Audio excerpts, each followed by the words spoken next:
Hi everyone and welcome to Rebellion. My name's Robbie and in a second we're going to be chatting with Tim and Mike from the Sniper Elite 3 team to announce some really exciting new single player and multiplayer content. But before then we just want to say a massive thank you to everyone who's bought the game. You've helped us get to #1 in the UK and loads of charts across the world, and it's just been such an exciting month for the studio, reading everyone's comments, reading all the reviews and seeing what you thought of the game. But let's have a quick sneak peek now at some really cool stuff that we've been working on since launch.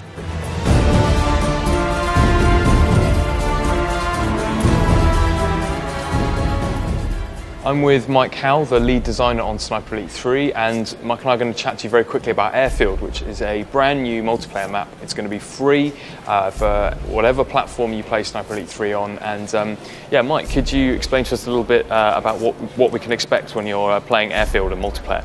Sure thing, buddy. Well, a lot of the fans might be familiar with Airfield from the single-player campaign, and we've taken this airfield and absolutely obliterated it now. So the hangars have been torn apart. There's been a bombing run which has gone down the centre of the airfield. We've introduced these nice little sort of flanking routes underneath the airfield that you can furtively duck under and flank your opponents. And we've got a lot of new sniping positions which we've introduced throughout the map as well, which the players will have a bit of fun trying to find those new ones in the environment. Yeah, sure, great. So do you have any tips on certain areas players should be looking out for? Definitely. Well, up in the sort of rafters in the hangars is a good one to try and get up into, but make sure you're protecting your flanks there. We've got a lot of nice soft cover around the edge of the map, so players who are getting down and dirty with the ghillie suit will enjoy using some of the brush and foliage to snipe players from up in the hills and see how the tactics go there. Okay, great. Well, something we haven't talked about is actually this is only the first of a set of new free multiplayer maps that will be coming out across the summer. Could you give the Sniper fans a kind of a quick preview of what they can expect, what's coming up?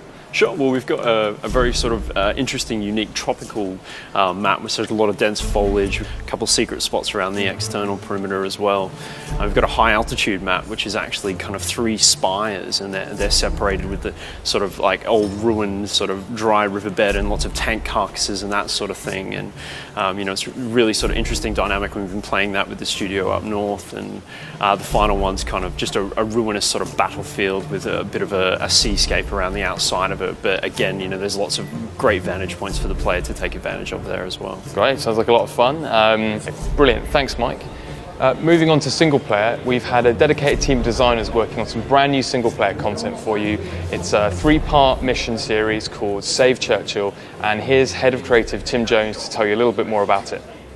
Well, Save Churchill is a set of 3 new single-player downloadable content missions that form a little mini-campaign in which you're playing as Karl Fairburne, trying to thwart a German plot to assassinate Winston Churchill himself in the run-up to the famous Casablanca conference. Well, we've got some really exciting stuff over the 3 levels. The first is actually a return to the popular See Where Oasis mission, but this time it's at night. It's more overgrown, time has passed, it's been bombed out. It'll play very differently to what players have experienced before.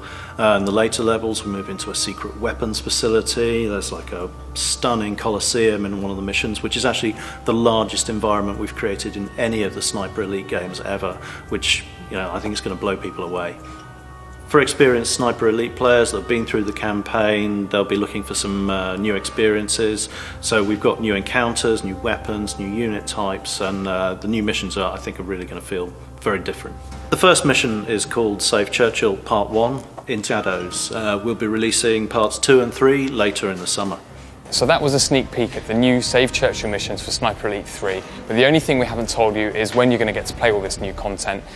Both the new Airfield multiplayer map and Save Churchill Part 1 in Shadows are available right now on Steam for PC, and if you've got consoles, they'll be coming out very soon on those too. Remember, we've got loads more content coming this summer, and we'll see you in the forums.